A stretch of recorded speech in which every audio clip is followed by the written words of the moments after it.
대한민국 중심 채널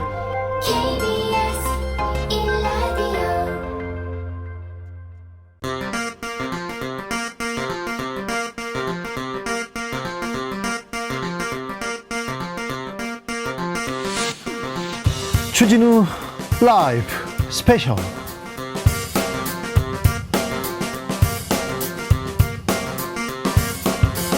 (2023년 5월 13일) 토요일입니다. 안녕하십니까, 주진우입니다. 토요일 이 시간은 일주일 동안 가장 중요한 일들 정리해드리는 그런 시간입니다. 시사 1타 강사 두 분 모셨습니다. 양지열 변호사, 박준 변호사, 어서 오세요. 네, 안녕하세요. 네, 잘 지내고 계십니까? 이 봄날 잘 즐기고 계십니까? 즐기진 않지만 뭐 잘은 있습니다. 날씨가 좋았어요. 날씨는 좋아졌고 그래도 코로나도 이제 풀렸고 네. 일단 엔데믹 됐지 않습니까? 코로나가 끝난 건 아닙니다. 근데 코로나와 네. 이제 같이 살기로, 함께 같이 살기로 한 살기로. 거죠. 네. 풍토병으로 여기기로 했으니까 예. 뭐 다들 더 조심은 하셔야겠지만 그래도 네. 상징적인 어떤 조치는 있었으니까. 그렇죠. 코로나 시대 고생 많으셨어요. 얼마나 고생하셨습니까? 얼마나 힘드셨어요. 그런데 코로나 끝나니까 더 힘드네. 뭐 이런 사람들 있는데요. 네. 그래도 힘을 내 주십시오. 자, 주진우 라이브 스페셜 영상으로도 만나보실 수 있습니다. 네, 그렇습니다. 지금 바로 유튜브에서 주진우 라이브 검색하시면 영상으로도 만나보실 수 있습니다. 본격적으로 시작하기 전에 이 뉴스, 이 이슈는 걸린다, 그런 이슈 있습니까, 박준 변호사? 네, 일단은 S지발 주가 조작 사건 사태가 만만치 않을 것 같습니다. 네. 이제 주범으로 알려진 라드견 대표 구속이 됐고요. 그냥 막 번 돈이 막 2천 몇백억이고 어디 쌓아놓은 돈이 1,000억 원이고 막 그런다면서요. 이게 쉽게 끝날 것 같지가 않아요. 투자자들도 있고 또 피해자들도 있는데 투자자 중에 소액 투자자들도 있고 또 다수 아주 큰 손들도 있거든요. 네. 이게 지금 자본시장법이 문제가 되는 게 돈을 투자했던 우리가 말하는 쩐주들도 시세 조정이나 어떤 불법적 내용을 알면서도 투자했을 때 처벌이 됩니다. 공범이잖아요. 김건희 여사 뭐 사건, 도이치모터 사건이 사실 그거거든요. 네. 그렇기 때문에 이 사건 쉽게 끝날 것 같지 않고, 다만 우리가 좀 눈여겨봐야 될 부분이 되게 치밀하고 계획적으로 이 준비를 했다라는 거예요. 통상은 주가 조작, 특히 통정 매매 같은 거 할 때 어떻게 하냐면 단타로 많이 했었어요. 그렇죠. 야, 이번에 띄우자. 우리가 네. 사. 내가 살게. 어. 네가 옆에서 팔아 살게. 팔아 살게. 이런 식으로 전개가 돼서 사실은 지금 금융 당국에서는 거의 포착이 가능합니다. 네. 큰 돈이 오가고 갑자기 이게 왜 팔리고 저기 갑자기 딱딱 사버리냐. 단타 매매는 거의 아는데 라더견 등이 어떻게 지금 했냐면 수년간 준비를 했던 것 같아요. 수년간 준비를 했고 2020년부터 시작을 규모가 엄청 크다면서요. 그렇죠. 아주 피해자 돈 대략 2조 정도를 모아가지고 본인들이 휴대전화를 다 받아서 같은 장소에서 한 것 같지 않아요. 휴대전화도 뭐 대구, 부산, 광주 아주 곳곳의 장소에서 사고 팔고, 사실 그런 것들이 있었기 때문에 금융당국에서 몰랐던 것 같고요. 알았을 때는 이미 사태가 커졌고, 네. 또 사실 금융당국에 포착을 하자마자 큰 손들은 또 그걸 또 팔아서 빠졌어요. 빠졌거든요. 그 부분이 이제 모르고 빠졌다고 하긴 하지만 그 부분도 앞으로 문제가 될 것 키움 같습니다. 회장님이 그렇게 사퇴한다고 해서 이 끝날 일이 아닙니다. 그리고 재산을 환원한다. 뭐 잘 못했으니까 환원할 거 아니에요? 잘했으면 왜 내가 환원할 리가 없죠. 예? 이 뉴스를 쭉 접하면서요.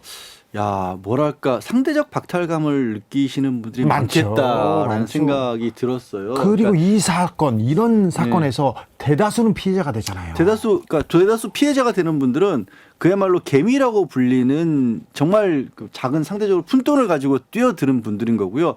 여기서 뭐 사실 임창정 씨만 해도 모르겠습니다. 돈을 뭐 벌고 싶어 했던 걸 탓할 수는 없지만 인터뷰할 때 내용 보면 그런 얘기를 하잖아요. 30억 원을 투자를 해서 한 달 만에 58억이 됐더라. 그래서 나는 그냥 돈 많이 버는 데인 줄 알았다. 이게 말이 안 돼요. 그러니까 나머지 분들도 거기에 투자를 했던, 그러니까 2조 가까운 돈이 모일 때 뭐 돈을 투자했던 분들을 보면 뭐 몇백만 원 투자한 분들이 아니에요. 억 단위로 그렇게 투자를 했던 분들이고, 그분들이 또 더 큰 돈을 그렇게 쉽게 벌기 위해서 투자를 했다라는 걸 보면서, 야, 일반 서민들 같은 경우에는 평생 꿈도 못 꿀 돈을 이미 가지고 있으면서 그 돈을 가지고 또 그걸 몇 배를 또 불려보려고 저렇게 투자를 했나? 참 있는 분들이 더 한다 싶은 생각도, 물론 그분들 중에서 사기당한 분들도 있지만, 뭔가 좀 이건 좀 잘못돼 있다라는 생각이 좀 틀리더라고요. 사건의 본질과는 또 별개로. 네. 뭐 주식 투자라는 거는 사실은 제로섬 게임이라고 하잖아요. 누가 그만큼 벌면 누가 그만큼 잃게 마련입니다. 근데 그게 정상적인 공정하게 이루어진다면 어느 사람은 손해를 볼 수가 있고 어느 사람은 이익을 얻을 수가 있는데 이게 우리가 규율하는 자본시장법에 규율하는 부분은 반칙행위를 했던 것들을 처벌하는 거거든요. 이건 반칙이잖아요. 이거 사실은 잘못했잖아요. 되게 치밀한 겁니다. 정말 반칙은 시세 조종 예컨대 통정 매매가 반칙이긴 한데 우리가 예전에 이 상정한 거는 크게 왔다 갔다 하는 걸 상정했는 건데 정말 3년 몇 년에 걸쳐서 조금씩 이렇게 했다는 부분 사실 그러니까 되게 치밀한 것 같습니다. 라드겐이라는 사람이 이제 그 이른바 투자자들 모아놓고 했던 얘기들이 있잖아요. 이 본인이 잘 살펴보니까 절대 걸리지 않을 수 있는 방법을 찾아냈다라고 해서 그걸 3개년에 걸쳐서 추진을 한 거 아니겠습니까? 이런 일들이 혹시라도 뭐 이런 방법이 아니라도 여전히 좀 있을 것 존재할 같아요. 수 예. 있는지 그렇죠. 있을 것 좀 고민을 더 창의적인 고민을 해야 될 것 같아요. 자, 이거 사면 얼마 오를 거야 이렇게 얘기하는 것 자체가 사실은 웃기는 거죠. 그렇죠. 그 작전 세력과 공범이 될 수 있다는 것도 명심하셔야 됩니다. 제가 이 문제가 얼마나 심각하고 얼마나 이렇게 치밀하게 조직됐는지 이걸 취재하려고 밤에 나가서 이제 오. 예, 불법으로 주가 조작하고 M&A 하던 그런 업자들, 사자들을 좀 만났어요? 만났어요. 쭉 이렇게 만나보는데 준비를 했는데 대놓고 너무 크게 했다. 그래서 뭐 유명인도 필요했던 거고 그리고 돈도 필요했던 거고 의사들도 필요했고 그 소문도 다 준비가 돼 있었고 다 치밀하게 만든 작품이었다. 그리고 대담했다. 이를 봐주는 사람들이 분명히 있지 않으면 이렇게 할 수 없다. 누구도 주식 매매라는 게 언제 어디서 어떻게 사고 얼마를 벌었다는 게 정확하게 나오지 않습니까? 네. 나옵니다. 이거를 이렇게 대놓고 했다고 그러면서 대단하죠. 주식이 계속 우상향을 합니다. 네. 그런 경우는 잘 없거든. 계속 오릅니다. 배우설을 얘기하는데 굉장히 신빙성이 있었습니다. 누군가 뒷배가 돼주는 세력이 또 있었을 것이다. 그렇지 않으면 절대 이거는 불가능한 일이라고 얘기합니다. 사실 그래요. 2조 원이나 되는 돈을 움직일 수 있다라는 게 네. 그런 얘기들 주변에서 나올 만도 하죠. 예. 제가 그런 사람 만나면서요. 네. 저녁을 먹자고 해서 라면 먹었습니다. 저는. 라면 먹었습니다. 라면 먹었어요. 밥을 안 먹으려고 했는데 취재차 안 할 수 없어가지고 라면 먹었습니다. 라면이랑 소주 드신 거예요? 술은 안 먹고요. 네. 저는 사실 아까 이제 코로나 얘기를 일부러 꺼냈는데 네. 우리 의료계가 또 지금 시끄럽습니다. 아이고, 간호법 때문에. 이거 걱정이에요. 의료 굉장히, 개혁해야 되는데 네. 이건 어찌해야 되는 건지. 그러니까 지금 논란이 되고 있는 부분은 이제 쟁점은 그거예요. 간호사들의 어떤 수건이라고 할 수 있는 간호사법을 만들면서 간호사들이 활동할 수 있는 범위를 지역사회라고 하니까 의사들이 그럼 병원 떠나서 간호사들끼리 일한다는 거야? 그리고 또 이제 소수직역인 분들, 뭐 간호조무사분이나 아니면 응급구조사나 이런 분들, 물리치료사 이런 분들은 여러분 간호사들이 그걸 다 가져가면 우리는 어떻게 할 거야? 이런 식의 어떤 이해관계들이 상충을 하고 있거든요. 물론 또 간호사분들은 그런 와중에 그분들이 또 파업을 한다니까 간호사분들도 또 단식농성으로 맞서고 있어요. 예. 그리고 이 와중에 끼어든 것들이 몇 가지 쟁점들이 또 비대면 진료 같은 것들이 코로나 시국에 임시로 또 허가됐던 부분이 있거든요. 네. 그걸 앞으로는 또 어떻게 할 거냐 이런 부분도 풀어야 되고요. 의사 정원 부족하고 수학과 어렵다고 하고. 의사 정원 부족했던 부분을 2020년에 뭐 의료계 파업으로 사실 임시로 막았죠. 근데 이걸 또 풀어야 되거든요. 그래서 이걸 풀어나가야 될 굉장히 복잡한 쟁점들이 있는데 정부가 안 보여요. 그렇죠. 국회가 나서고 정부가 나서고 물론 뭐 대안을 내린다는 얘기를 하지만 적극적으로 이 관계들을 조율을 해줘야 되거든요. 자, 정치가 하는 일이 이런 것입니다.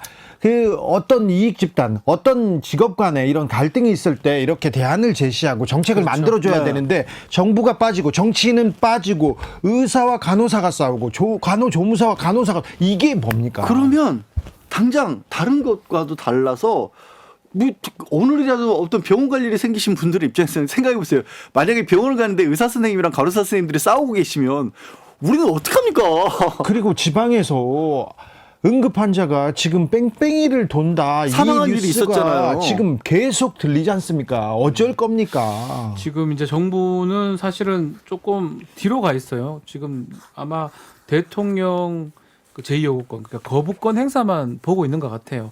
사실 딜레마예요. 거부권을 행사해도 문제고 안 해도 문제인 상황이에요. 왜냐하면 공약이잖아요. 예, 공약 얘기 이건 아니라고 얘기하긴 하는데 어쨌든 간에 이 말씀대로 어떤 갈등을 요소를 해결하지 않고 법안이 완성돼서 지금 대통령한테까지 올라간 상황이거든요. 네. 근데 그 전에 사실은 해결해야 될 부분들을 또 그 해결해야 될 시간을 다 놓쳤던 거가 가장 아쉬운 것 같습니다. 네. 지금은 사실은 법률은 만들어졌고요. 네. 어떤 이익단체 간의 어떤 법안에 대한 태도는 완전 첨예하게 대립되고 있는 상황이고 지금 해결하기는 어렵고 거부권 행사에도 문제고 안 해도 문제인 이런 상황입니다. 지금. 아무튼 정부가 보이지 않는다. 정치가 보이지 않는다. 그래서 국민들만 힘들죠. 힘들다.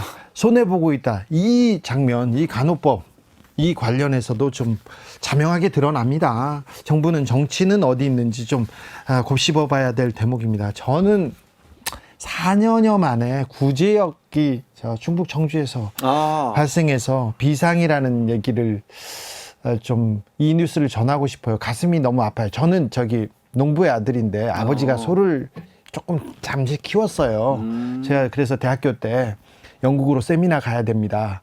그래가지고 송아지 2마리를 팔아주셨어요. 아유. 진짜 소판도로 공부하셨군요. 공부하셨군요. 아니요, 축구 보러 갔어요. 아유. 그때. 에이, 프리미어리그. 이 양반이 참. 아니요, 그럴 수도 있죠.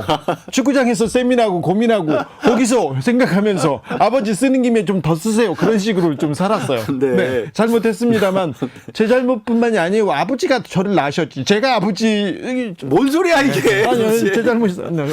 그런데 아무튼 한우값이 폭락했습니다. 그런데 여러분은 잘 못 느끼시죠? 식당에서 한우 비싸요. 아직도 소고기 비쌉니다. 아유, 아직도가 아니라 그냥 생각하기도 어려워요. 한우값 폭락해서 축산농가 어려운데 이렇게 구제역 발생하잖아요. 그 주변 다 살처분 새끼 같은 송아지 소를요 땅에 파묻어야 돼요. 그러니까 이런 부분은 정말 미리미리 지금 구제역이 4년여간 없었잖아요. 잘 막고 있어야 되는데 터졌습니다. 터졌는데 아무튼 봐야 됩니다. 정부가 사실 한우값이 폭락했어요. 그러면은 좀 축산농가에 도움을 되는 정책, 그리고 소비자들은 한우 가격이 떨어졌기 때문에 그 싸게 한우를 만날 수 있는, 맛볼 수 있는 그렇게 만들어줘야 될 거 아닙니까? 여기도 정부는 없어요. 그 구조가 무너진 것 같아요. 예. 예. 여기도 정부는 보이지 않습니다. 식당에서 정부가 보이지 않는다는 생각은 저만 했는지는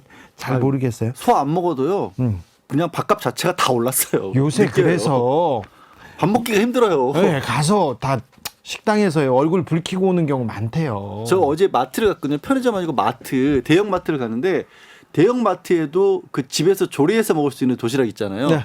그게 쫙 들어가 있더라고요. 그래요? 예. 그러니까 아예 그걸 사서 나가시는 모양이에요. 직장에 또 다니시는 분들 같은 경우. 네. 그런 상황이에요 지금. 네. 라면 값도 너무 많이 올랐다 이렇게 얘기하시는 분들이 있는데 라면도 비싸더라고요. 비쌉니다. 네, 비싸요. 변호사님들 이 얘기도 좀 해줘야겠어요.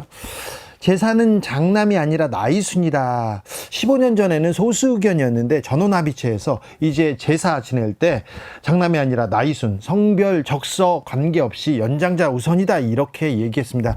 뭐 제사 우선권은 재산 우선권과도 좀 이게 연동돼 있는데 이 판결이 모든 종류의 차별을 없애는 좀 계기가 될까요? 좀 진일보한 판결입니다. 왜냐하면 굳이 과거로 돌아가보면 그 전에는 상속순위 자체가 장남에게 우선순위가 있었습니다. 그렇죠. 그러니까 돈도 더 많이 상속받도록 돼 있었고요.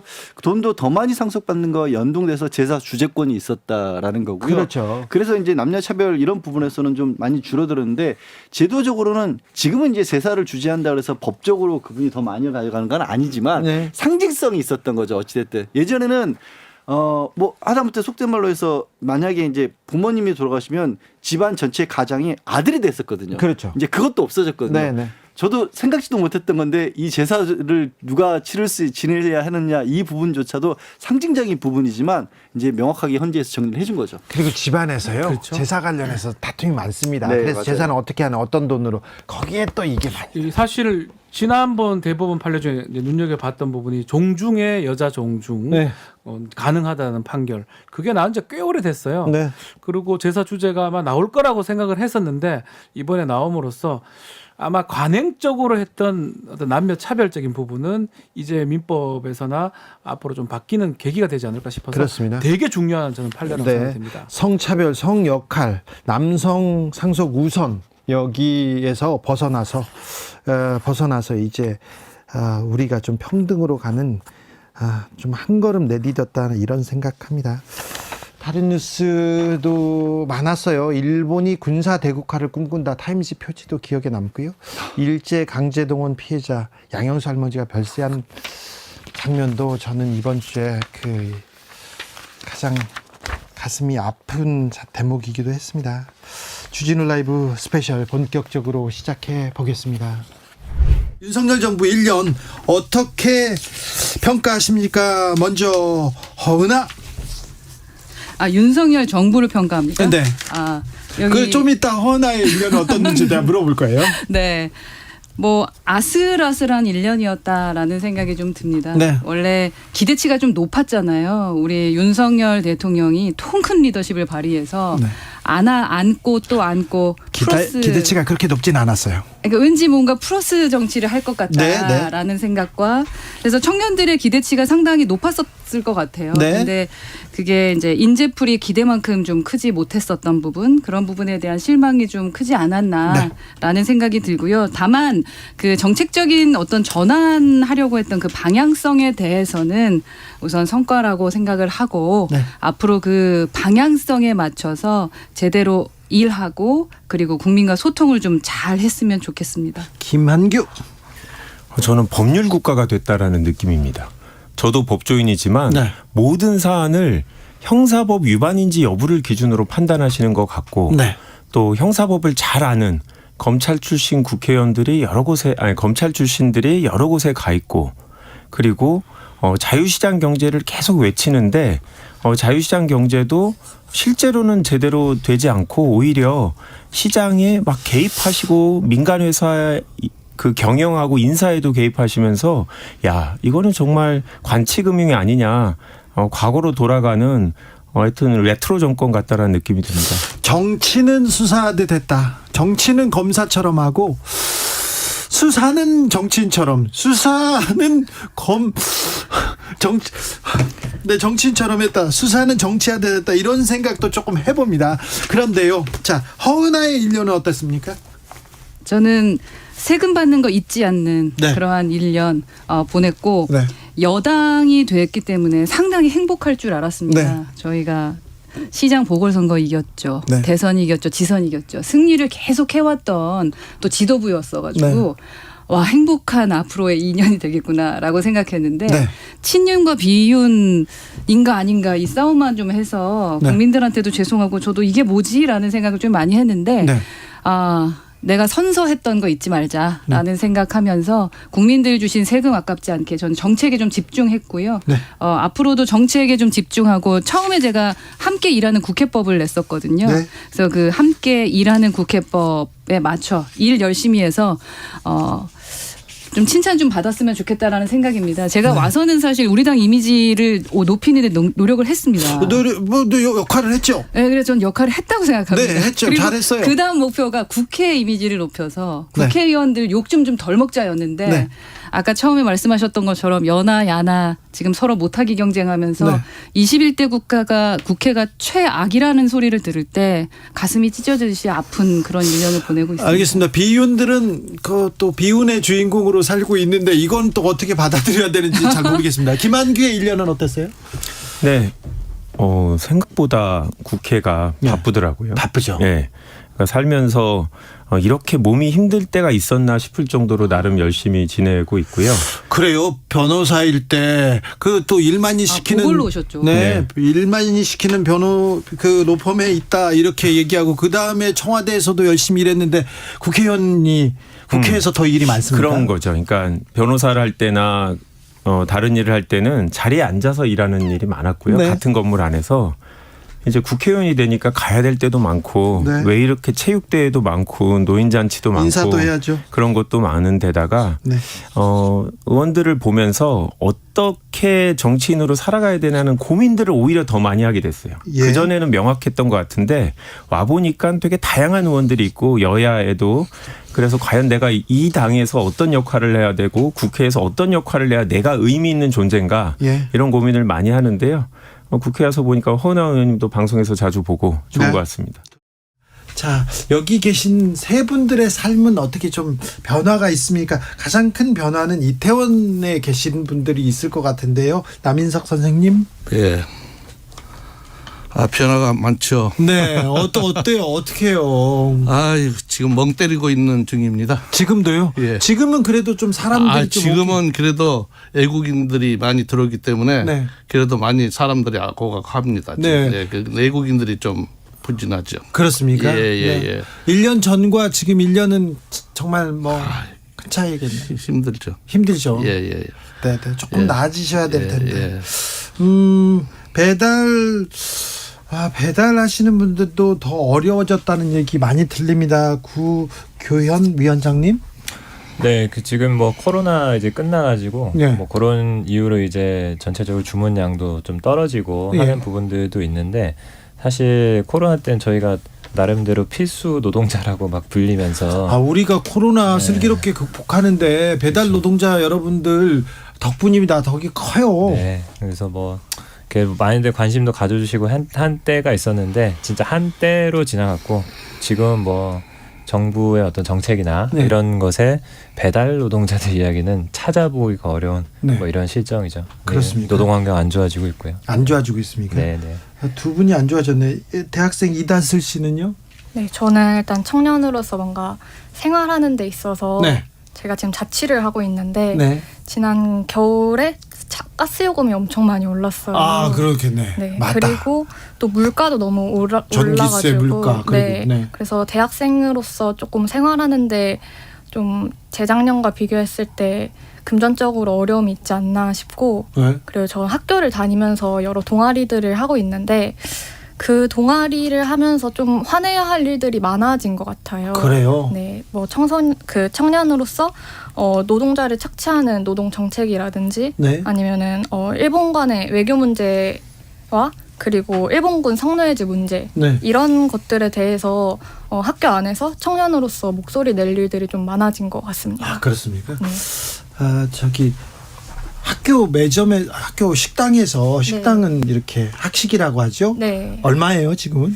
지금 한 6,500원 정도 하는 것 같아요. 그래요? 네. 이대 앞에 가면 그 정문 들어가기 전에 앞에 분식집에서 김치볶음밥은 얼마나 합니까? 그게 요새 가격이 꽤 많이 올라서 네. 한 7, 8천 원 정도. 김치볶음밥이? 네, 그 정도 하는 것 같아요. 비싸네. 한 어머님 얘기를 좀 듣고 올게요. 서울 거주하는 40대 중반이고요. 애를 키우고 있습니다. 자, 중학생 학생을 두었는데요. 네, 전화 연결됐습니다. 정치자하고 연결해 보겠습니다. 어머님 나와 계세요? 예, 안녕하세요. 네. 네. 어머님이라고 불렀는데 40대 어리시네요. 저보다 어리신 것 같은데요? 네, 첫째 아이다 보니까. 네. 네, 저 40대 중반인데 지금 중학교 2학년 아들이네요. 그렇습니까? 네네. 짧게 자기소개 부탁드려도 될까요? 저는 서울 양천구에 살고 있고요. 네. 중학교 2학년 아들을 둔 엄마입니다. 자, 아이를 데리고 있어요. 중학교 학생 아이를 두고 있었으니까 또 교육 정책에 관심이 좀 있으시죠? 네, 아무래도 지금, 네. 좀 윤석열 정부 1년 동안 좀 변화가 있습니까? 일단 저희 아이를 기준으로 해봤을 때, 네. 좋았던 점은 학기 초에 입학준비금 제도, 네. 시행해 주셔가지고, 그래요? 네, 교복을 무상으로 구입할 수 있어서 좋았고요. 그러네요. 네, 그리고 저희 아이가 다니는 학교는 태블릿 PC를 제공해 주셔가지고, 네. 전자교과서도 보고, 네. 한문 시간에 한자도 찾고, 네. 네, 좋았다고 들었습니다. 네, 좀 진일보된 측면이 있네요. 세 분한테 이제 1년은 지나갔어요. 예. 남은 4년 동안 윤석열 대통령, 윤석열 정부 이거는 좀 해주세요. 바라는 게 있으면 뭔지 좀 들어보겠습니다. 구교현 위원장님. 네, 오늘 저희가 안 그래도 딱 집회를 했는데요. 5월 10일 날 윤석열 대통령 취임 1주년 맞아서 네. 저희가 오늘 집회 때 들었던 피켓을 제가 들고 나왔습니다. 네. 배달 노동자들이 전국적으로 40만, 50만 이렇게 말합니다. 네. 그만큼 일자리도 없고 이러다 보니 배달에 많은 사람들이 일을 하고 있는 실정인데요. 이 배달 노동자들이 우리 대한민국 전체 산업에서 산재 발생 1위입니다.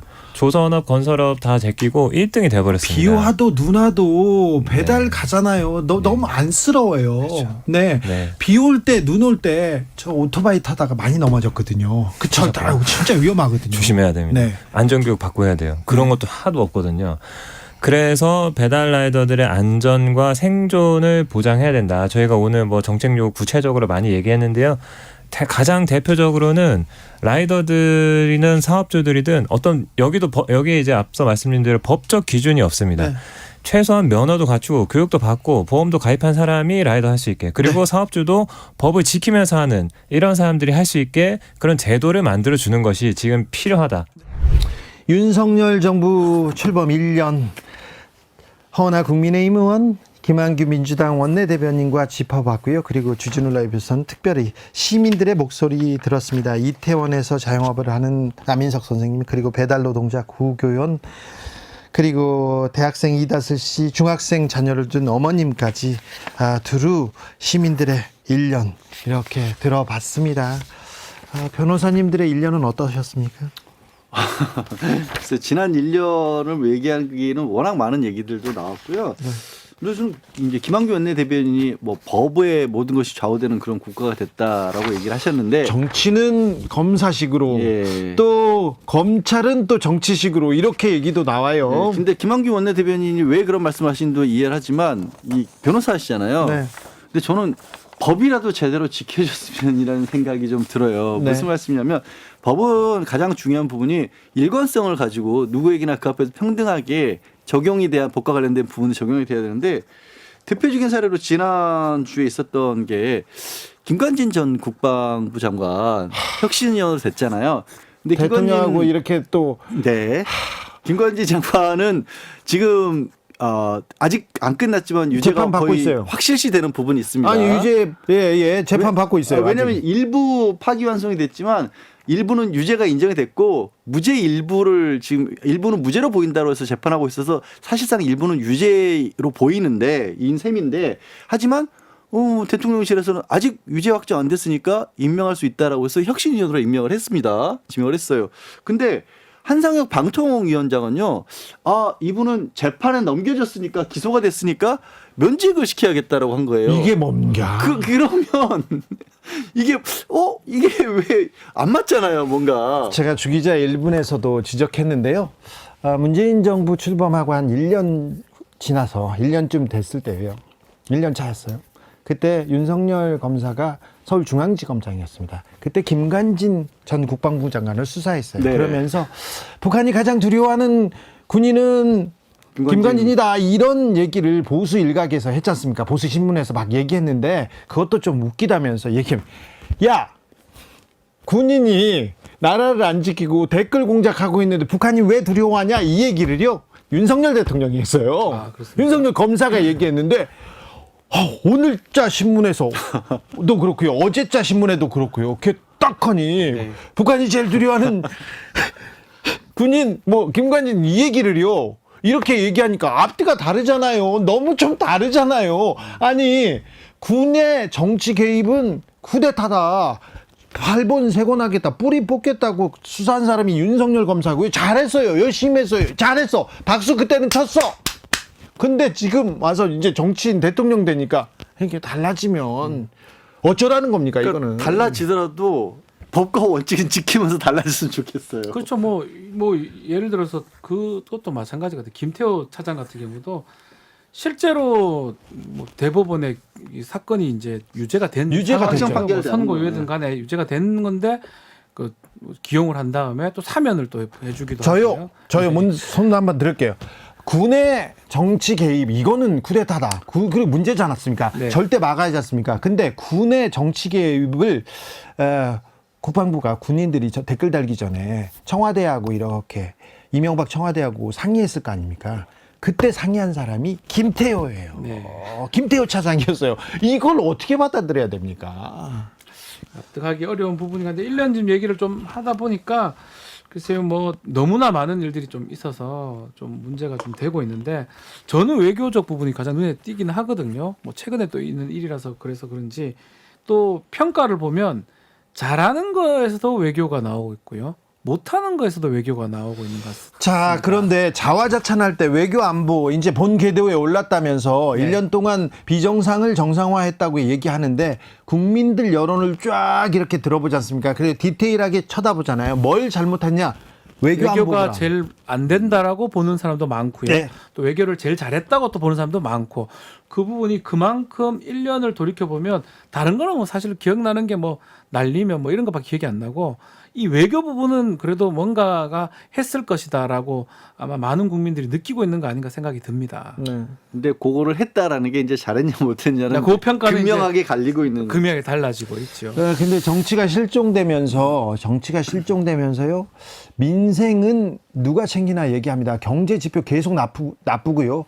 국책 연구기관에서도 경제 지금 성장률 하향세로 계속 지금 조정하기 KDI에서 바빠요. 또 조정을 해서 또 낮췄죠. 그리고요 1사분기 재정 적자가 50조가 벌써 넘어섰습니다. 그러니까 지금 그런 상황인데 얼마 전에 이제 지난주에 1주년이었지 않습니까? 그래서 이제 뭐 국정 수행과 관련해서 어떤 성과가 있었는지를 발표를 했어요. 발표를 30가지인가를 선정해서 발표를 했는데 그 상황에서 1년이 지났는데도 상당 부분 지난 정권에서 잘못됐던 부분들을 정상화했다라고 그렇게 이제 발표를 했거든요. 근데 정상화했는데 각종 지금 말씀하셨지만 특히 경제 민생과 관련된 수치들은 다 떨어졌어요. 네. 그리고 외교 안보를 얘기했지만 빼놓을 수 없는 게 중국과 관련한 부분에 있어서는 마이너스를 계속해서 하고 있거든요. 근데 그 뉴스가 잘 나오질 않은데 우리는 저도 잘 몰랐던 부분이 전 세계 경기가 되게 안 좋고 중국도 지금 경제 상황이 안 좋아서 우리도 어차피 대중무역에 있어서 적자를 볼 수밖에 없나라고 했더니 중국은 8.9% 성장을 하고 있더라고요. 그리고요 다른 나라도 어려움을 겪는 나라가 있으나 우리처럼 어렵진 않아요. 생각해 보세요. 근데 코로나 시대에도 우리는 괜찮았어요. 네. 그런데 지금 계속해서 사흘 연속해서 전 정권 막 계속 비판하고 때리고 다 좋습니다. 다 좋은데 민생 좀 챙겨주세요. 경제 챙겨주세요. 이거 심각합니다. 경제 지표 보자고요. 전 정권에 비해서 우리가 이런 좋은 지표를 우리가 이렇게 성과를 내고 있다. 그 얘기를 하셔야 됩니다. 결국은 올해 이제 취임 2주년 아니겠습니까? 2년 되는 날인 2년이 되는 이제 해인데요. 가장 이제 핵심은 뭐 연말이 가도 계속 그럴 것 같아요. 경제 분야일 것 같아요. 민생 경제가 과연 어떻게 될지. 뭐 당장 지금 요금 같은 공공요금도 올려야 되나 말아야 되나 이것도 고민되고 있는데 아마 하반기 갔을 때는 그 부분에서 이 정부가 어떻게 대응을 하느냐에 따라서 많은 평가들이 달라질 것 같습니다. 자, 외교안보 성과를 거두고 있다. 이제 본 궤도에 올랐다. 예, 알겠습니다. 네. 그리고 국방도 댓글 달던 분 보셨는데 뭘 이제 윤석열 국방 보여주겠다. 예, 알겠습니다. 하지만 민생 경제 좀 챙겨주시라 하는 얘기가 앞으로는 4년 동안 민생 경제 국민들 좀 도닥여 주시라 하는 목소리가 많았다는 것도 전해드립니다. 여러분께서는 지금 주진우 라이브 스페셜을 듣고 계십니다. 주진우 라이브 스페셜. 태영호 김재원 국민의힘 최고위원 드디어 징계 끝났습니다. 그래서 일단락 된 것도 같아요. 민주당 돈봉투 의혹은 계속해서 번지고 있는지는 모르겠는데 잘 모르겠어요. 근데 이번 주는 김남국 의원의 코인 논란이 가장 큰 이슈가 됐고요. 더 커져만 갑니다. 장윤성 기자 그리고 장성철 평론가 그리고 김성태 국민의힘 상임의장과 짚어봤습니다. 돈봉투 의혹에 이어서 코인 논란까지 민주당의 분위기는 침체되어 있습니다. 장윤선 기자님. 네.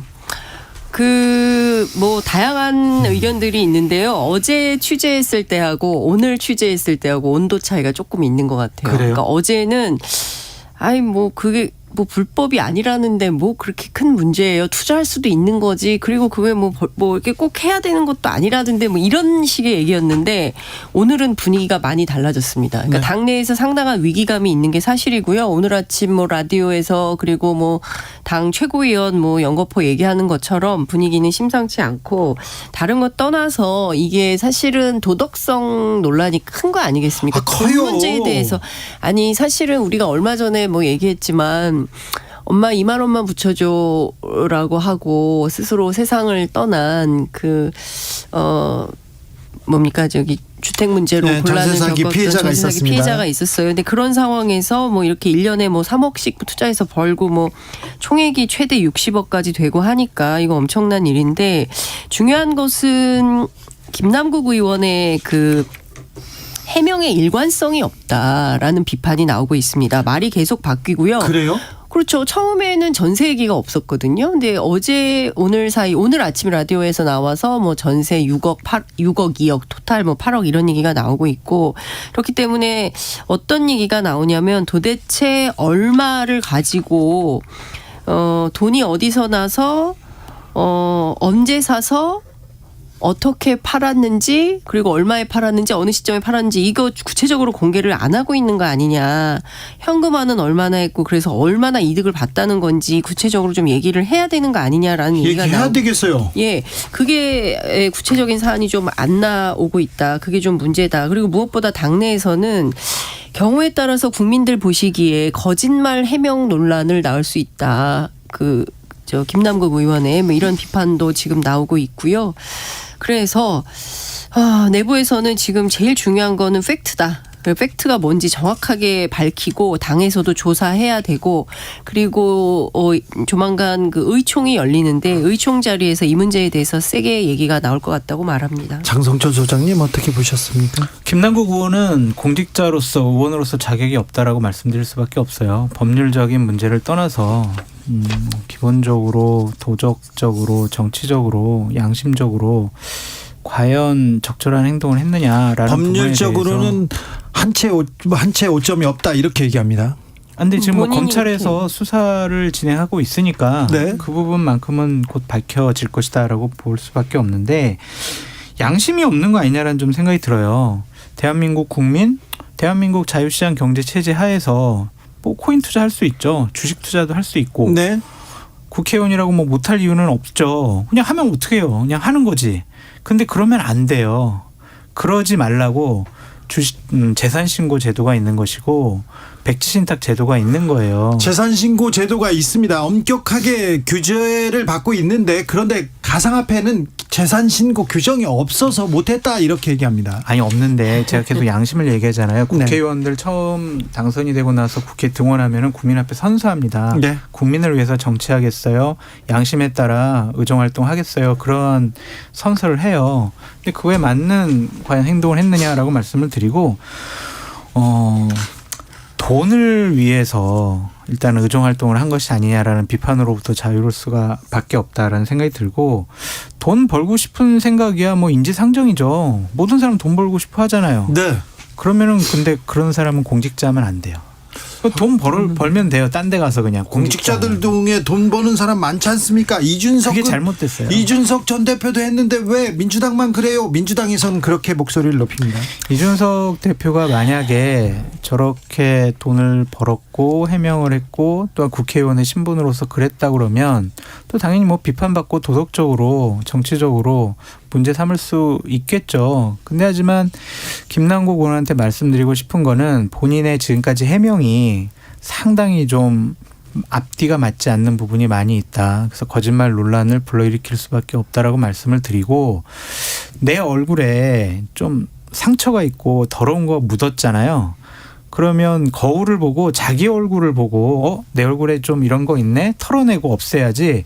다른 사람 얼굴 보면서 제 얼굴에는 더 더러운 거 묻었는데 왜 나한테 뭐라 그래? 이런 식은 의원이 할 도리가 아닌 것 같습니다. 근데 이제 다 떠나서 공직자 재산 신고할 때 그 내용에 비고란이 있다는 거예요. 그러니까 오늘 뭐 몇몇 보도를 통해서도 확인이 됐지만 이승현 부산시의원, 그다음에 박범수 대통령실 비서관 이 두 사람은 그 비고란을 썼다는 거잖아요. 물론 이제 둘 다 그 현금에서 그 수익이 낮아진 변동사항을 신고한 거긴 하지만 여하튼 관련해서 지금 국회의원들 가운데는 이런 재산 내용을 신고한 사람들이 없는 상황인 거고 앞서 말씀하신 대로 김남국 의원 스스로도 사실 공직자윤리법상에 가상화폐 등록이나 신고에 대한 의무 규정이 없기 때문에 이게 뭐 불법은 아니다. 불법은 아니에요. 불법은 아니지만 그럼에도 불구하고 원래 알려졌던 재산하고 다르게 신고된 재산 말고 이외의 재산이 있었는데 그 규모가 최대 60억 수준이었다더라라는 것에 대해서 국민들이 경악하고 있는 거고 네. 그리고 또 하나는 지금 그래서 다 따져서 21억밖에 없어요라고 주장을 하는데 엄청난 돈인 거죠. 엄청난 돈인 거고 그리고 지금 보면 뭐 제도의 문제 뭐 등등 얘기를 하는데 앞서도 말씀을 드렸지만 이게 불법 요인이 있느냐 없느냐 검찰이 지금 뭐 들여다보고 수사를 하겠다고 얘기를 하고 있는데 이게 지금 게임머니와 관련된 사안이 있어서 경우에 따라서는 문제가 될 수도 있다라고 금융 전문가들은 좀 보고 있는 것 같아요. 그리고 전액을 다 그 위맥스에 넣은 거 아닙니까? 근데 이게 자체가 투자는 계란 한 바구니에 담지 말라고 하는 것처럼 몰빵은 없는데 이게 몰빵을 한 예거든요. 그래서 이게 어떻게 가능했는지 등등에 대해서는 좀 잘 살펴봐야 된다라는 얘기가 나오고 있습니다.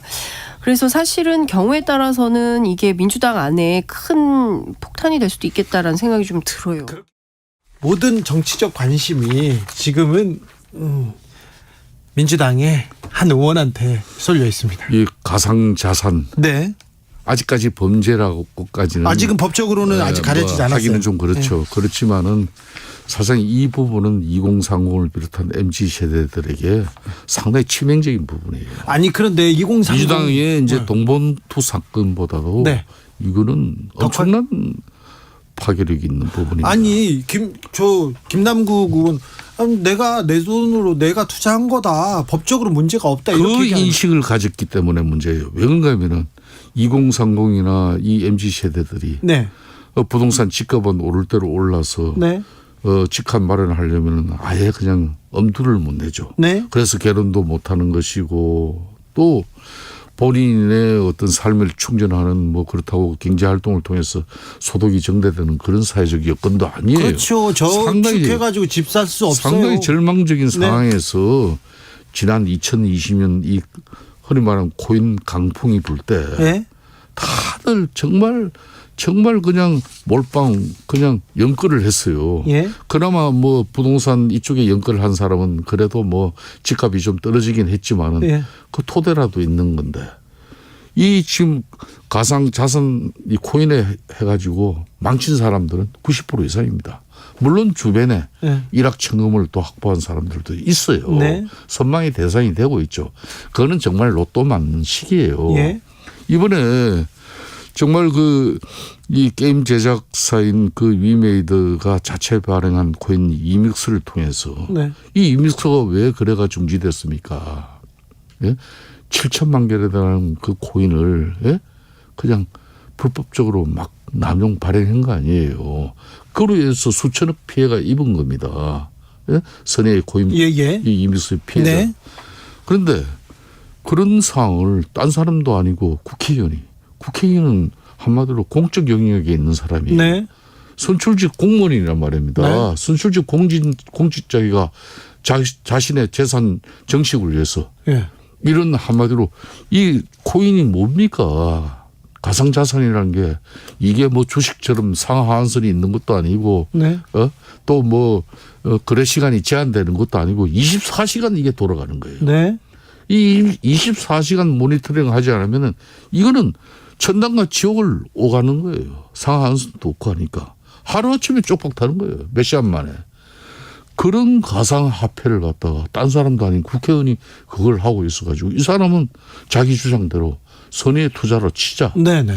그 엄청난 돈은 자기는 어떤 정보력이 있어서 어떤 자금력이 있어서 그렇게 몰빵해서 이런 큰 돈을 벌 수 있는 거. 여기에 지금 젊은 청들이 분노하는 거죠. 아니 근데 돈이 있는데 투자할 수도 있지요. 더군다나 민주당 내부에서도 상당히 양식 있는 목소리가 나와요. 종천 의원 같은 경우도 이 한마디로 내부 정보 의혹에 대해서 이야기를 하잖아요. 이 의혹입니다. 의혹. 내부 정보 의혹뿐입니다. 아직은 밝혀지지 않았어요. 그렇지만은 본인이 지금 오늘까지 뭐 자체 진상조사단 네. 꾸며서 강하게 해달라 뭐 이야기를 4번의 입장이 나오지만 나올 때마다 다 틀렸어요. 예?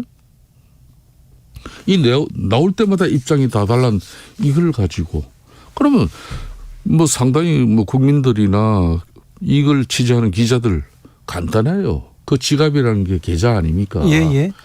그냥 지갑을 자기가 계좌 공개해가지고 예. 거래 내역이 그냥 언론 기자들이 다 보면 이게 다 파악을 해요. 예.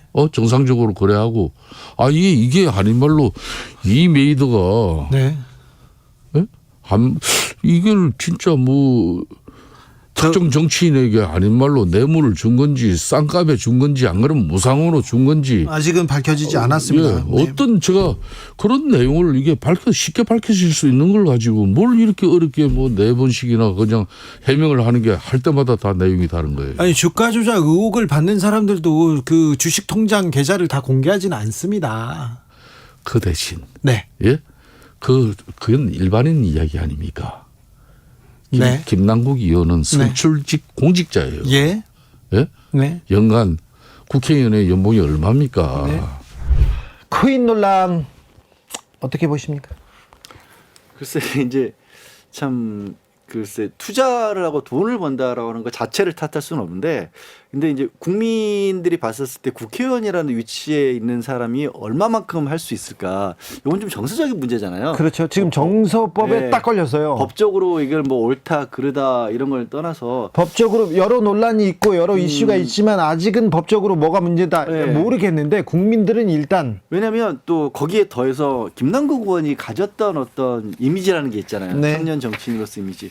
그것과는 좀 안 맞아 보이는 부분이 있어요. 물론 이렇게 말씀하시는 분들도 계세요. 특히 이제 좀 젊은 세대 같은 경우에는 아니 국회의원이라고 해서 돈 못 벌란 법이 있냐. 그건 아니지 않느냐. 투자할 수 있다. 이렇게 보는 세대 분들도 있지만 또 아직까지는 그래도 조금 더 뭐 이걸 지표를 나눌 수는 없지만 많은 분들 같은 경우는 좀 너무 많다.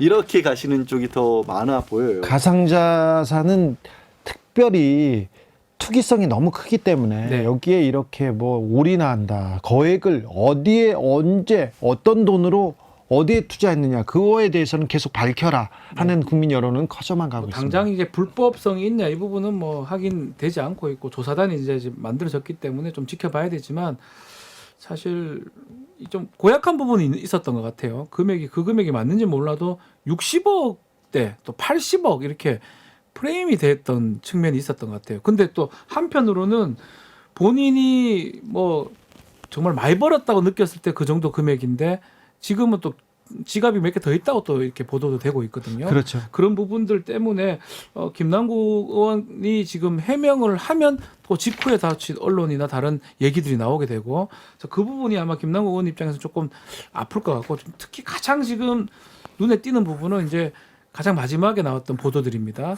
인사청문회나 상임위 과정에서 이제 투자, 투기 그 활동을 했다라는 게 지금 보도가 됐고, 뭐 그건 추정이긴 합니다. 네. 그 지갑으로 추정되는 것을 네. 한동훈 인사청문회 할 때도 했다라고 지금 얘기를 하고 있는데 이제 이 부분은 사실 코인은 24시간 합니다.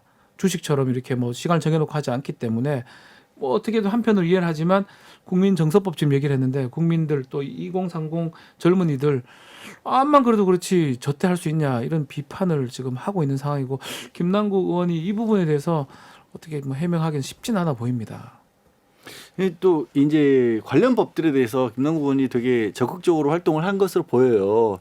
그러니까 뭐 가상 자산을 어떤 식으로 정의할 거냐, 가상 자산에 뭐 지금 세금을 바로 매길 것이냐, 그리고 또 이 문제가 됐던 지금 코인 위믹스가 P2E 관련 코인이었거든요. 그러니까 게임을 하면서 얻은 자원이라든가 게임 아이템 같은 것들을 이제 가상화폐로 바꿀 수 있는 건데.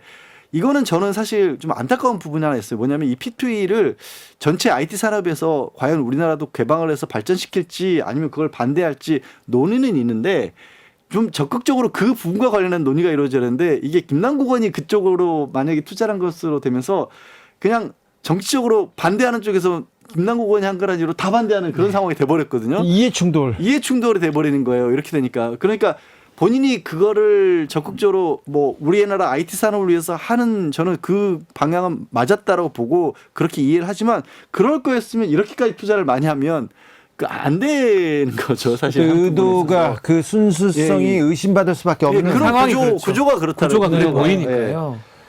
근데 가상자산 그리고 또 피투이 그리고 여러 법안에 대해서 국회에서 고민하기도 하고 공청회를 열기도 해야 되는데 하필이면 그 의원이 그게 이제 투자를 이해 했다. 충돌인 거죠. 뭐 국토부에 뭐 자기 땅 많이 있는 사람들 문제되듯이 마찬가지로 이제 법안을 보고 했었으면 사실 문제가 좀 된다고 봐야 되겠죠. 근데 국민들이요, 국회의원이 월급도 많이 받고 수당도 많이 받고 후원금도 많이 받고 한푼줍쇼에서 받아갔는데 지금 투자하고 있어, 투기하고 있어 이래서 분노가 좀 커져만 갑니다. 뉴스가 나오면 나올수록 민주당은 돈봉투 사건에 이어서 이 코인 투자까지 민주당은 좀 위선적이다. 이런 얘기를 서슴없이 그래서 합니다. 사실은 돈봉투도 문제지만 이 김남국 의원 코인 문제가 좀 더 커 보이는 게 사실이거든요. 그래요. 사람들은 더 크게 느껴져요. 이 돈봉투 이 사건도 엄청 큰데 네. 이제 사람들의 그 마음이 일로 가 특히 있어요. 또 2030 또 코인에 대해서 아주 익숙하지만 거의 손해를 봤거든요. 예, 그 사람들 손해 본 사람 꽤 많죠. 그분들 입장에서는 상당히 상대적 박탈감을 느낄 수도 있고요.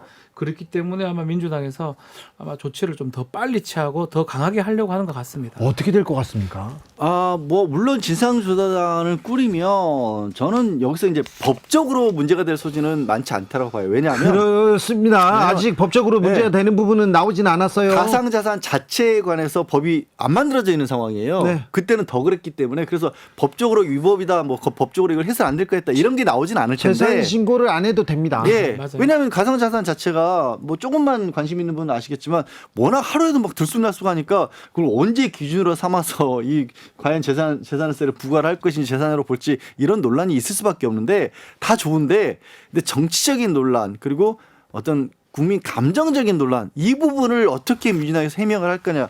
김남국 의원은 저 당에서 시키는 대로 다 처분하겠다고 했고 거래 내역도 다 공개하건 진상조사단을 통해서 다 철저히 임하겠다고 했으니까요.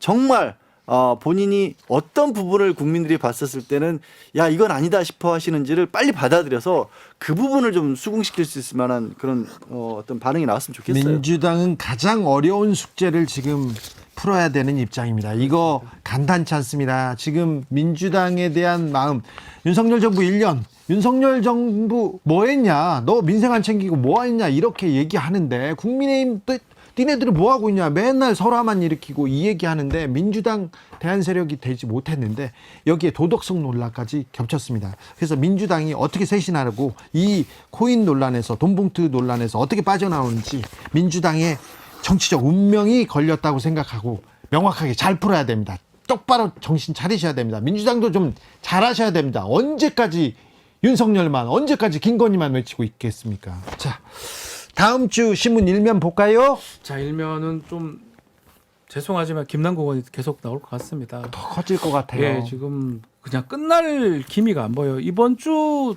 두 사람 뽑으면 김남국, 태영호 정도인데 다음 주는 김남국, 김재원 의원이 되지 않을까. 그래요? 김남국 의원은 뭐 본인이 원하든 원치 않든 계속 보도가 될 수밖에 없는 상황이 지금 보이고요. 네. 김 전 최고도 가만히 있지 뭐 그 모습 어떤 모습인지 알 수 없지만 주목을 받지 않을까.